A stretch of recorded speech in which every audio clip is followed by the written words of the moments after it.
ইন্দ্রানুজের খোঁজ খবর নিলেন শিক্ষামন্ত্রী ব্রাত্য বসু। জখম ইন্দ্রানুজ রায় তার বাবাকে ফোন করেন ব্রাত্য বসু। কেপিসি মেডিকেল কলেজে চিকিৎসাধীন ইন্দ্রানুজ ফোন করে দুঃখ প্রকাশ করেছেন শিক্ষামন্ত্রী ব্রাত্য বসু, এমনটাই দাবি ইন্দ্রানুজের বাবার।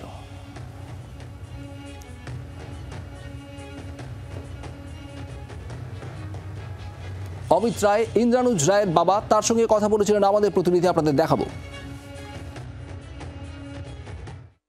যাদবপুর বিশ্ববিদ্যালয়ের আহত ছাত্র ইন্দ্রানুজ রায়ের বাবা অমিত রায়কে ফোন করেছেন শিক্ষামন্ত্রী ব্রাত্য বসু। ঠিক কি কথোপকথন হলো দুপক্ষের মধ্যে সরাসরি জানবো অমিতবাবুর কাছে। অমিতবাবু, শিক্ষামন্ত্রী আপনাকে ফোন করেছিলেন, ঠিক কি কথা হলো আপনাদের মধ্যে? মাননীয় শিক্ষামন্ত্রী কালকে সন্ধ্যার সময় ফোন করেছিলেন। উনি ইন্দ্রানুজের খোঁজ খবর নিয়েছেন, কেমন আছেন। তারপরে উনি যেটা বলেছেন যে এটা উনি চাননি, এটা ওনাকেও খুব কষ্ট দিচ্ছে। উনি বলেছেন যে ইন্দ্রানুজের সঙ্গে ইন্দ্রানুজ বাড়ি আসুক, ইন্দ্রানুজের সঙ্গে ফোনে কথা বলবেন। বিক্রম আমাদের প্রতিনিধি রয়েছেন টেলিফোনে। বিক্রম, শিক্ষামন্ত্রীর ফোন পাওয়ার পর কি মনে করছেন, কি বলছেন ইন্দ্রানুজের বাবা?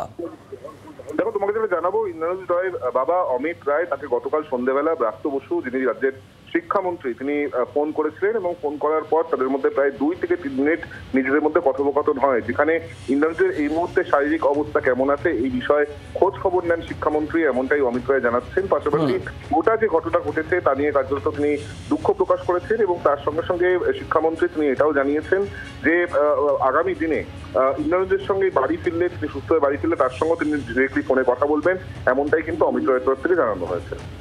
ধন্যবাদ বিক্রম। আর এবার আপনাদের শোনাবো এসএফআই নেতা সৃজন ভট্টাচার্য, তিনি কি বলছেন।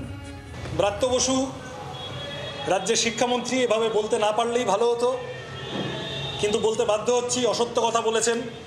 দেবাঞ্জনরা বিকাশ ভবনে দেখা করতে গিয়েছিল, অফিসে ছিলেন, দেখা তো করেনি। পুলিশ লেলিয়ে বেধড়ক মারধর করেছিলেন এসএফআই কর্মীদের, বিকাশ ভবনে টাইম ফাইম দেননি, বাজে কথা বলেছেন। বাংলার আওয়াজ, বাঙালির আবেগ, জি 24 ঘন্টা।